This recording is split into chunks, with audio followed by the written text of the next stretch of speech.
What does it feel like to be judged by the color of your skin in a place where trust should reign supreme?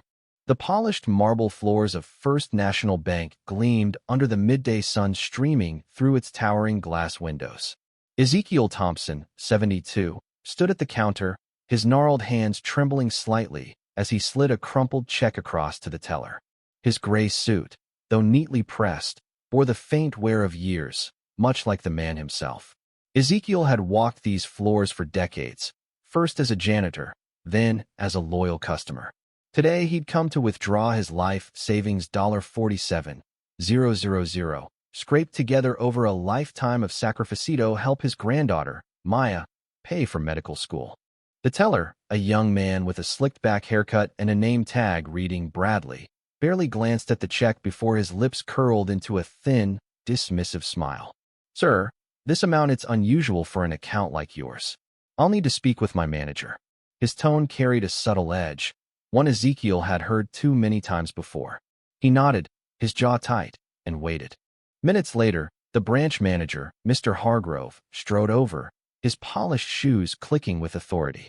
Hargrove was a man in his 50s, with a practiced smile that never reached his eyes. "Mr. Thompson, I'm afraid there's an issue with this check. We'll need to verify its legitimacy. You understand, don't you? We have to be cautious." His words were polite, but his gaze lingered on Ezekiel's weathered face, his dark skin, his humble attire, as if they told a story Hargrove had already decided. Ezekiel's voice was steady but low. "I've been banking here for 40 years. That check is from my pension. It's real." Hargrove's smile tightened. "Of course, sir. But we'll need you to step aside while we investigate. Policy, you see." He gestured toward two security guards, who approached with hands on their belts, their faces blank but imposing. The lobby grew quiet, customers glancing over with a mix of curiosity and discomfort. Ezekiel's heart pounded, not from fear, but from the familiar sting of humiliation. He'd felt it as a boy in the Jim Crow South, and now, in 2025, it hadn't changed. As the guards escorted him toward the exit, a woman in her 30s, dressed in a sharp blazer and carrying a leather briefcase, paused near the entrance. Her name was Lena Carter, a junior board member who'd joined First National's Oversight Committee just weeks ago. She'd been observing the branch incognito, part of a routine audit the executives didn't know about. Lena's eyes narrowed as she watched the scene unfold, her pen frozen over her notepad. She'd seen Ezekiel's file decades of impeccable transactions, no overdrafts, no issues. Yet here he was, treated like a criminal.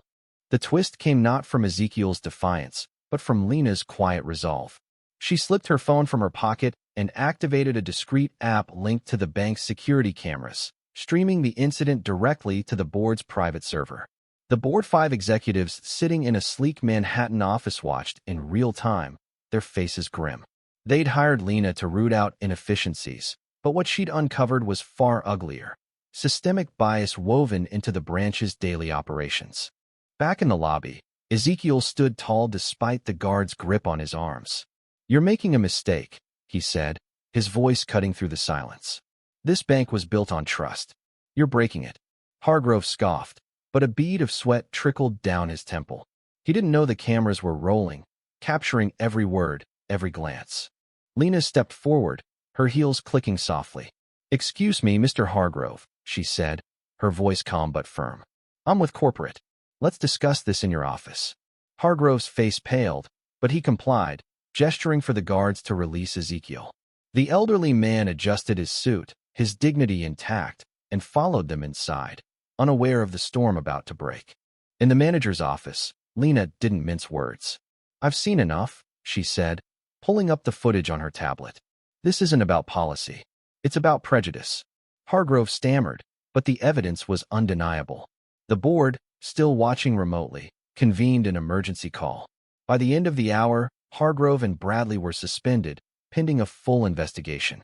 Ezekiel, meanwhile, was personally apologized to by the board's chair, who ensured his withdrawal was processed immediately. But the story didn't end with apologies. Ezekiel used his savings to fund Maya's education, and her success as a doctor became a quiet triumph. Lena, inspired by Ezekiel's resilience, pushed for reforms across the bank's branches, mandating bias training and stricter oversight. The board, shaken by their own complicity, began auditing other locations, uncovering similar patterns. Ezekiel never sought fame, but word of his stand spread through the community, a reminder that dignity could outlast indignity. The bank's marble floors still gleamed, but now they reflected a harder truth. Change comes when the silenced are seen and the watchers are held to account. Yindi.